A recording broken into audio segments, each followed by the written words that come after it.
I'm Tanya Curry, and this is this week's Acumen Media Report. 15 minutes and dropped mics, South Africa's 7th Parliament. Andy Warhol, pop artist, is famous for saying, everybody has at least 15 minutes of fame. Barnes from the NFP had his 15 minutes yesterday.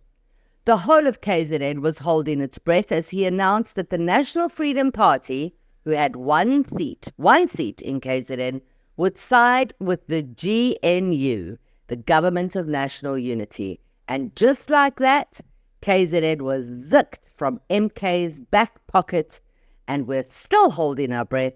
We're about to turn blue, because what does this mean? I wish to announce that the NFP supports and subscribes to the formation of the Government of National Unity at the national level and the Government of Provincial Unity in KwaZulu-Natal. We are encouraged by the level of engagement with all the political parties, such as IFP, ANC, Democratic Alliance, and ourselves, the National Freedom Party.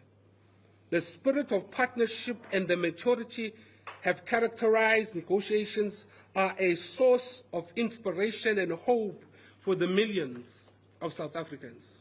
In addition, we wish to indicate that we are engaging at a national level to ensure that we finalize key aspects of our participation in order to serve the people of this country. Our participation in the Provincial Government of Unity will make a total seats held by the IFP, ANC, Democratic Alliance, and the National Freedom Party to be 41 out of 80. We have put forward a condition that is government of the provincial unity will need continuous checks and balances through the next 5 years. Service delivery agreements must be entered into with a clear deliverable and timeline. I'm Tanya Curry, and this has been one tumultuous week of media mayhem, hasn't it? Come with me into the media trees and let's scratch the hide of the wobbly GNU that stands before us. As a media monitor, you have to feel for me, because I felt like Zuma was president again. One press conference after another, and yesterday just evolved into a microphone relay between politicians. 15 minutes and dropped mics. Picture it, late last night I had Twitter, X on my phone, a live feed on my laptop, the television on whoever had the mic next, and it was way past my bedtime. It felt a lot like Zuma was back, and I expected to wake up at midnight to the sound of reshuffling. First and foremost, Lindiwe Medusa Sisulu was back on our screen saying that a GNU, Government of National Unity, with the DA was a betrayal to the country's past. That's a pot and a kettle right there. She looted the boot of this country for far too long. Go join Ubaba Wena Lindiwe. We don't care. 15 minutes. Zuma's crew? Well, at least I think it's Zuma's crew. He's not a leader, remember? MK Party put up a serious legal fight to stop the sitting of Parliament today. They took the case to Concourt. They lost.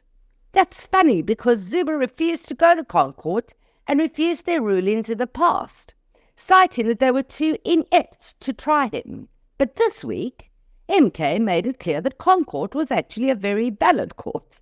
Double speak, drop mic. So after all this talk of boycott in Parley what, MK will be sitting in Parliament today. That's even funnier, because when they sent a mail to Parliament saying they won't be attending, Parliament cancelled all their flights and accommodations, saying that it is pleased that there would be no fruitless and wasteful expenditure. In light of the MK Party's express decision through their legal representatives not to attend the first sittings, Parliament has cancelled all arrangements for accommodation and flights for the party's elected members. This measure is to avoid incurring fruitless and wasteful expenditure. So I guess you could say that Concourt told MK to take a hike. Drop mic. Let's be clear for those in the back. The party that ruled KZN by a landslide lost KZN. And the party who is going to boycott Parliament because it alleged the ballots were rigged will in fact be in Parliament today. You got that? Will Zuma turn up? I don't know. But if he does, where will he sit? Will it be an ANC seat or an MK seat? Listen properly. Listen properly. Groundhog Day, Zuma returns, Zuma the Puma, and spare a thought for the MK founder, Jabulani Khumalo. He was out completely yesterday as his High Court application was rejected as not urgent. Is as follows. Having considered the papers and the arguments presented on behalf of the applicant and the third and fourth respondents, it is ordered that 1. The application is struck from the roll as urgency has not been demonstrated as required by Rule 612 of the Uniform Rules of Court. That's the trick with the law. You must use the right words. Maybe Udani could have helped him. Oh, wait. No, that won't work. 15 minutes are up. Enter the EFF presser. This was all yesterday, my good people. Enter wide-eyed Julius. He was furious. Remember, he told us that the EFF would not join in a GNU that held colonial and Oppenheimer interests. He said it was counter-revolutionary, and if that was the death of the EFF, so be it. We will not participate, as I've indicated, in the government of national unity, because that is a plan B for the Oppenheimer family. We will not participate with the DA and the Freedom Front in the same cabinet. He made it abundantly clear that there is only one way, and that was MK. He said that KZN belongs to MK and the Oppenheimers had stolen it already. I quote, "If MK party is not given control of KZN, there will be a provocation to the people of KZN. We can't blame them if they react. If the MKP is not in charge, that undermines the direction of the people that they have given." I indicated to the president this morning that any other move outside the MKP is a provocation to the people of KZN.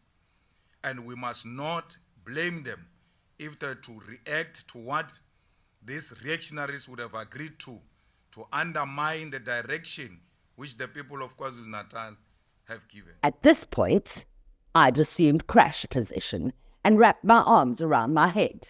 He didn't stop there. He went on to say that if the ANC is really removing EFF's MMC Dunga from Ekurhuleni, then he would remove all his MMCs from the region. He insisted on Dunga's reinstatement by the end of the day, waiting for oxygen to drop from my head. Anyone? It's a big day today. Are you okay? Of course you are. Grab your popcorn because Netflix can't compete with the parliamentary sit-in and voting that we're going to see today. It started at 10 a.m. and we will witness people vote for a president, a deputy and a speaker. Rumour has it that Ramaphosa will stay pres. I can't believe I'm okay with that. Deputy will be IFP's Tlabisa and the speaker will be from the DA. 15 minutes of fame just became a bit longer. Right, where were we? Oh yes, Juju was bleating after Barnes dropped Mike on KZN. Enter Minister of Alles, Fikile Mbalula. He has come such a long way, this Minister of Fear for All, and I must say, even I was impressed by his eloquence behind that mic. He said it was not the time for arrogance and tantrums. He said that the people had spoken and it is obvious that the ANC needs to hold hands with all other parties. He mentioned IFP, UDM, Al-Jamar, RISE, DA, Freedom Front Plus, PA, and NCC. What he didn't mention is that the DA refuses to work with MK and EFF or Gate and Mackenzie's Patriotic Alliance. He also left out that Action SA's Herman Mashaba will not be talking to the DA at all, ever, period. So even though he held that press conference together pretty well, he also underestimated our ability to read the room. I watched a social media commentator saying how impossible this GNU of ours is. He said that this week the DA were fighting about BEE in courts and said they wanted to remove minimum wage, where the ANC and the IFP are on a completely different page. This is just one instance he spoke about. He did cite other examples about mining, banking, and basically it pointed out that there's not a great deal of common ground for this GNU to build on at all. I've been eyeing Cupcake during this whole 15 minutes of feigned scramble, and he is assassin silence, isn't he? Apparently, I've heard in social media corridors that him and Uncle Gwede have been nose to nose. What a thought, eh? Getting rid of Becky and Gwede. Wow. That's a great deal more than 15 minutes, let me tell you. I also watched an interview with Gates, and you know I'm not a big fan, but he said he wanted to be the head of SAPS. I can get behind a gangster catching gangsters. Oh, wait. I know where I can serve my country the best. I was an ex-gangster. I was an ex-criminal. I understand how they operate.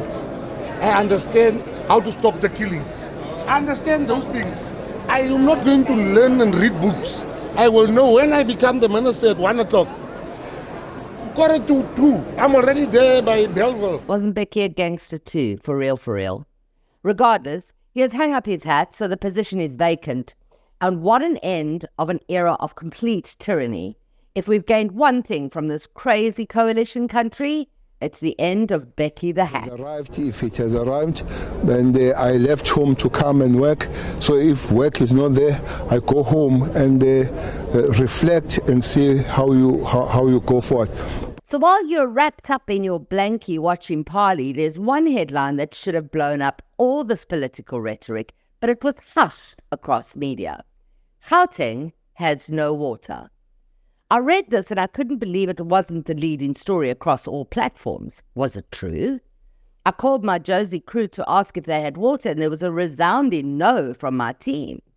I was then given water schedules for Ekurhuleni that made my eyes tear up, pardon the pun.